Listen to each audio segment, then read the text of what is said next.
Pramod Bhasin, Vice Chairman of Genpact, and Vikran Singh Mehta, Chairman of Brookings India. Thanks, gentlemen, for talking to us. Mr. Bhasin, I want to start with you. You know, this visit is being billed as a historic one. Do you expect a significant breakthrough in economic ties between the two countries? I think it is a very historic one. I think it's a huge visit. You know, and he's setting expectations very upfront in his prime ministership, in his term of office. I think it's also a time when, you know, US also needs to renew its ties with India. And I must say, I must tell you, I like the way he's bargaining with them. He's showing his strength. He's saying we're open for business.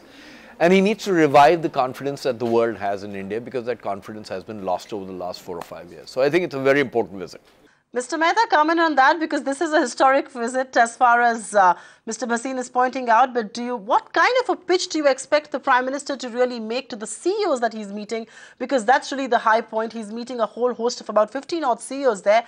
And what could these global CEOs ask him in turn? The Prime Minister is going to make is going to convey one simple message.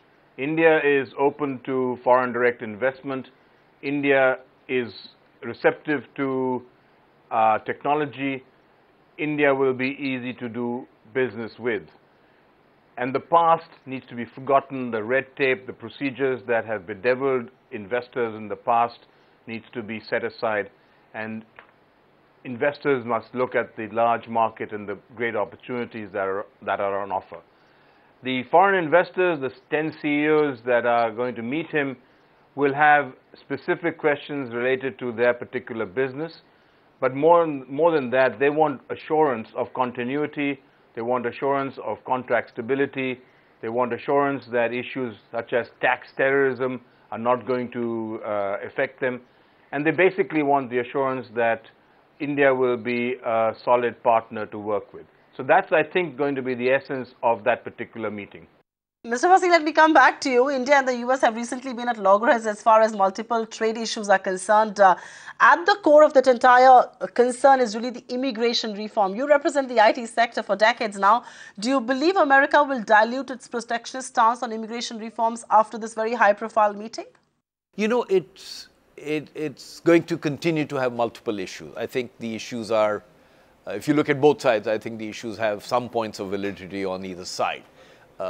Having said that, the more we open up ourselves for business and tell American companies and investors that we are open for their investment in business, the easier it will be to solve these issues. That's why I think this is such an important step to build that partnership.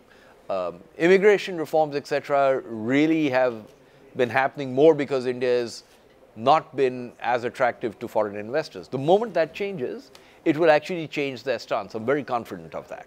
All right, Mr. Mehta, comment on the other thorny issue, and that's India's stance at the WTO. India has taken a very tough stance, even at the cost of being marginalized. And this obviously hasn't gone down well with the US. India doesn't seem to be willing to blink as well. Could this be a potential deal breaker? You know, when Senator Kerry, the Secretary of State, and Secretary Pritzker were in India 2 weeks ago, or about a month ago, they raised this issue, and they raised it in blunt terms. They had detailed discussions with the Prime Minister, with the Minister for Commerce, and with our Minister for Energy, along with all the bureaucrats. I think the message that they've received is also crystal clear. It is that we are not going to compromise on our food security, we're not going to compromise on the welfare of the poor, and that there are other means by which India can abide by its obligations towards the WTO and at the same time meet its responsibility towards the poor. I think that message has now been taken back by Senator Kerry and by Secretary of Commerce Pritzker to the to President Obama.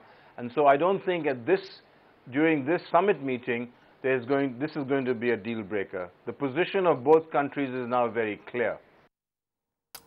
Mr. Bhasin, what about IPR concerns raised by American companies? India is working on an IPR policy, but how do you think can Prime Minister Modi address those concerns of American industry on intellectual property rights? I think he will certainly become much more aware of the issue. I think some of those concerns are valid. They're not invalid at all. I think we all have IPR issues and concerns as to how that is treated. Equally, though, we don't want overreaching regulation coming in from all parts of the world to rule exactly how we deal with IPR.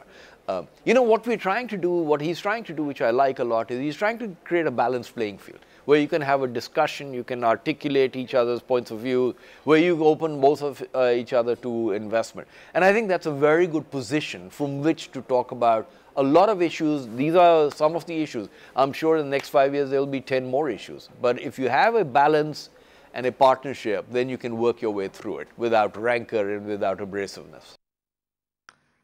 All right, talking about balance and partnerships, let's really take this debate forward and talk about the FDI caps that have been liberalized, at least in sectors like defense and insurance. Is this a move good enough to impress foreign companies, or do you expect the US to see this as a half-hearted attempt, not something that will perhaps excite the big bucks? Mr. Mehta? It's difficult to say. I'm sure that some companies will hesitate to invest along with the technologies along with their latest state-of-the-art technologies in companies that they do not control. Other companies might well take this opportunity to create a domestic manufacturing base in the hope that over a period of time they will be able to raise their equity towards a controlling, into a controlling stake. So it's going to be a case by case, but I think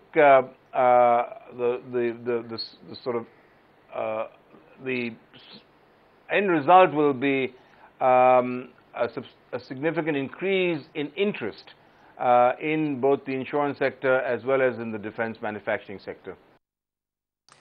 And Mr. Bhasin, I'll let you have the last word on this. At the end of the day, India is really a market of 1 billion plus consumers with a huge and a growing middle class. Is that reason enough or attractive enough for American corporations to come and invest in India, irrespective of the pitch that Indian Prime Minister goes and makes in Washington? That's been the elusive billion that we've all come looking for many years ago. There was an elusive middle class we were all looking for at one time. It's there. The consumers are there. It's growing, and the market is growing. But we need to hit 8 to 10% growth rates, not 5 to 6%. It's not enough for a country of 1 billion people with our poverty levels to hit that kind of growth rate. We need to get well beyond that. So yes, people are very interested in India because of our population. But growth has been slow, and at this point in time, memories are quite long. A lot of people have come, there have been too many issues on the ground, and at some point, some companies have thrown up their hands and saying enough is enough, I can't deal with this anymore. That's been really bad for us. So yes, the population is there and the promise is there, but for far too long, the world has said India is a land full of unfulfilled promises, and I think we've got to change that. Find us on Facebook at facebook.com/ETNow, and don't forget to click the like button. You can also follow us on Twitter at ETNowLive. To stay updated with all our programming, hit the subscribe button on our YouTube channel by logging on to youtube.com/user/ETNow.